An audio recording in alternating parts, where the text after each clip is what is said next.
અદ્યતન સુવિધાઓથી સજ્જ રંગૂન જનરલ હોસ્પિટલ, ઉપરોક્ત હોસ્પિટલમાં ઉપલબ્ધ સુવિધાઓ.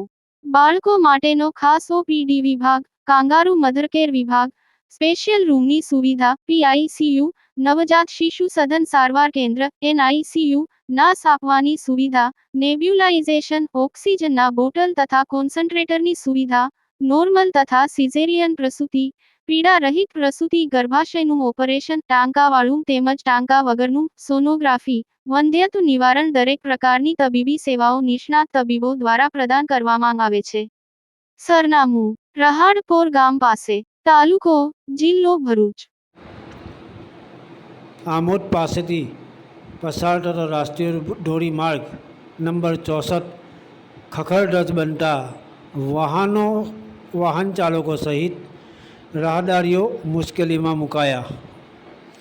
આમોદથી પસાર થતો રાષ્ટ્રીય ધોરીમાર્ગ નંબર 64 ખખડધજ રોડને લઈને મસમોટા ખાડાઓ અને કાદવ કીચડથી મલ્લા તલાવડીથી બત્રીસીના નાળા સુધી ખખડધજ બનતા રાહદારીઓ અને હાઈવેને અડીને આવેલા રહેણાંક સ્થાનિકો અને દુકાનદારો ત્રાહિમામ પોકારી ઉઠ્યા છે.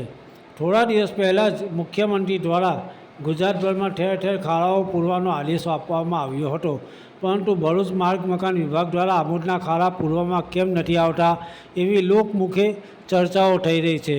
શું ભરૂચ માર્ગ મકાન વિભાગ આમોદમાં કોઈ મોટી દુર્ઘટના બને તેની રાહ જોઈ બેઠું છે? તેવી પણ લોકમુખે ચર્ચાઓ ચાલી રહી છે. માર્ગની બંને બાજુમાં મોટી સંખ્યામાં નાના નાના વિદ્યાર્થીઓ અભ્યાસ અર્થે આવતા હોય છે અને ખાડાઓમાં સામ્રાજ્ય વચ્ચે કાદવ કીચડ થવાથી અવારનવાર ગાડીઓ સ્લીપ મારતી હોય છે અને નાની મોટી ઈજાઓ થતી હોય છે. જો કોઈક બાઇક સવાર સ્લીપ ખાઈને મોટા વાહન નીચે દબાશે ત્યારે તંત્ર જાગશે, એવી પણ લોકમુખે ચર્ચાઓ થઈ રહી છે. માર્ગનું તાત્કાલિક સમારકામ હાથ ધરવામાં આવે એવી લોક માંગ ઉઠવા પામી છે. યાકુબ પટેલ, ભરૂચ. મને કાદેલ કેવું લાગે છે આ રોડ પર તમને નેશનલ હાઈવે 64 પર મુસાફરી કરી? જીવનો જોખમનો રસ્તો છે આ સાહેબ. ના ખાડામાંથી જે વરસાદમાં પહેલા વરસાદ ત્યાં ધોવાઈ ગયેલું છે, 1 ફૂટ જેટલા ઊંડા ખાડા છે સાહેબ. જીવના જોખમમાં મુસાફરી કરીએ છીએ અને આ આમોદની સરકારને અમારે ખાલી આટલી અપીલ છે કે જલ્દથી જલ્દ આ ખાડા પૂરીને વ્યવસ્થિત રસ્તો કામગીરી જે થાય તે ચાલુ કરે સાહેબ. આટલી માંગણી છે અમારી. 1 ફૂટ જેટલા આજુબાજુમાં ગટરો બી આવી છે, ગટરો બી તૂટીને એ થઈ ગયેલી છે. આ કોઈનો જીવ ગટર તૂટીને અંદર પડે તેની રાહ જોઈ રહ્યા છે આ લોકો. કેટલા સમયથી આ ખાડા અને કાદવ કીચડ જુઓ?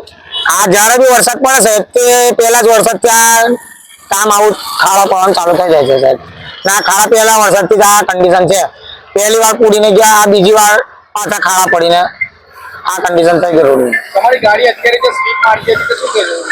આ ગાડી સ્લીપ મારે એટલે જીવનું જોખમ, જીવ જ જાય. હા, ગાડી નીકળે, બીજી પાછળથી ગાડી આપે ટાયર ચડીને નીકળી જાય છે. એટલે જીવનો જોખમનો જ રસ્તો છે આ. મુસાફરી એટલે જીવનું જોખમ. આ રસ્તો પણ બીજો કોઈ રસ્તો છે ને આપણી પાસે કે બીજા કોઈ રોડ પરથી મુસાફરી કરી શકીએ આપણે.